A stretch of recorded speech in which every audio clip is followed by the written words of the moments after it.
교회를 왜 다녀야 할까요? 여러분들은 그런 질문을 해보신 적이 없으십니까? 분명 교회를 다닌다고 구원을 받는 것은 아닙니다. 구원은 예수를 믿어야 받는 것이죠. 그러면 예수님을 개인적으로 믿고 집에서 인터넷으로 설교를 들으며 혼자 신앙생활 해도 되지 않을까요? 굳이 교회에 나와 다른 사람들과 어울려야만 하는 것일까요? 만약에 여러분들이 이렇게 질문을 하신다면 저는 네, 예수 믿는 사람들은 그래도 교회에 나와야 합니다. 이렇게 답변을 드려야 할 것 같습니다. 왜 교회에 다녀야 하느냐? 바로 그것은 교회는 하나님이 만드셨기 때문입니다. 이 세상에는 수많은 조직들이 있습니다. 그러나 하나님께서 직접 만드신 조직은 딱 두 개가 있습니다. 바로 하나는 가정이고요. 다른 하나가 바로 교회입니다. 태초에 천지를 창조하실 때 아담과 하와를 창조하셨고 그때 가정이 시작되었습니다. 하나님이 가정을 창조하신 것이죠. 또한 교회는 예수님이 이 땅에서 제자들을 세우시고 십자가 사건 이후 승천하신 뒤에 성령께서 임하심으로 이 땅에서 태동하였습니다. 그래서요, 이 두 조직은 하나님께서 만드셨기 때문에 하나님께서 없애시지 않는 이상 이 땅에 계속 존재할 것이죠.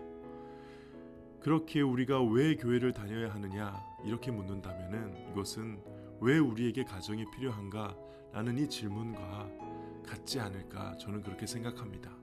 그래서요, 이 교회와 가정과 교회의 공통점을 잘 살펴보면 질문에 대한 답을 얻을 수 있을 것 같습니다. 첫 번째입니다.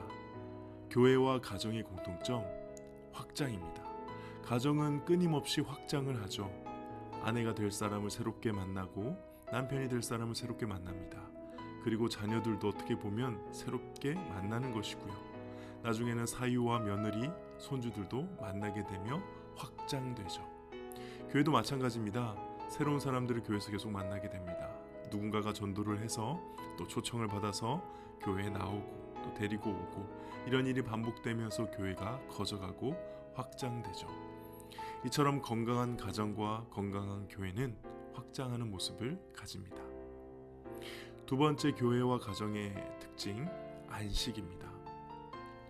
가정이 만약에 제 기능을 하고 있다면 그 가정은 분명 안식처가 되어야 합니다. 직장 생활, 사회 생활을 하고 집에 돌아오면 쉴 수 있는 곳이 바로 가정이어야 하죠. 그리고 그렇게 안식을 할 수 있기 때문에 우리는 또 사회에 나아가서 우리 일을 할 수 있는 것입니다. 교회가 그렇습니다. 일주일간 세상에서 치열하게 열심히 살다가 교회에 와서 누려야 할 것은 바로 안식입니다. 가정은 육체적이고 정서적인 안식을 누리는 곳이라면 교회는 예배를 통해 하나님과의 만남을 통해 영적인 안식을 누리는 곳이죠. 그래서 이 세상에 살면서 하나님이 기뻐하지 않으시는 많은 일들로부터 우리 자신들을 지키며 함께 그리스도인으로서 정체성을 지킬 수 있게 해주는 것입니다. 세 번째 특징은 성장입니다. 가정은 부모가 자녀를 육아하고 양육하고 가르치는 곳입니다.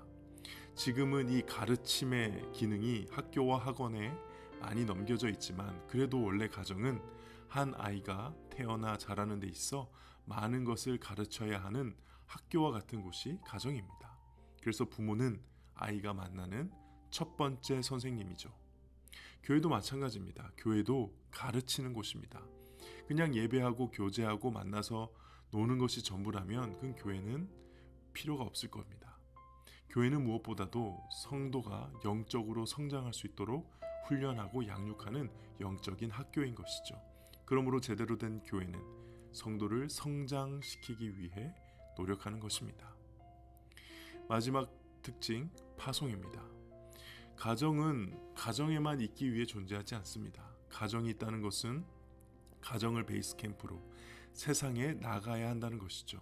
우리 자녀들이 세상에 아무 직장도 얻지 못하고 집에만 있다고 생각해 보십시오. 얼마나 속상한 일일까요? 교회도 마찬가지입니다. 교회에만 모여 있고 안주하기 위해 교회가 존재하는 것이 아닙니다. 교회에 모여서 회복되고 성장한 다음에는 당당하게 세상에 나아가 하나님의 뜻을 드러내는 삶을 살게 하기 위해 교회가 존재하는 것입니다. 때로는 직장으로, 때로는 사회로, 때로는 다른 지역에 선교하기 위해 교회는 성도들을 파송하는 것이죠. 이처럼 교회와 가정은 참 많이 닮았습니다. 그리고 교회와 가정은 유익함이 많습니다. 이것이 하나님께서 우리에게 교회를 허락하신 이유가 아닐까요? 한 개인이 가정을 통해 많은 유익을 누리듯이 한 신앙인이 교회를 통해 많은 유익을 누리기를 바라며 이 세상에 예수를 잘 믿고 성장하다 주님 만날 수 있도록 하시기 위하여 하나님께서 우리에게 허락하신 것이 바로 교회인 것이죠. 우리 평화교회에 오신 새가족분들을 환영하며 이러한 유익을 마음껏 누리실 수 있기를 진심으로 축복합니다. 감사합니다.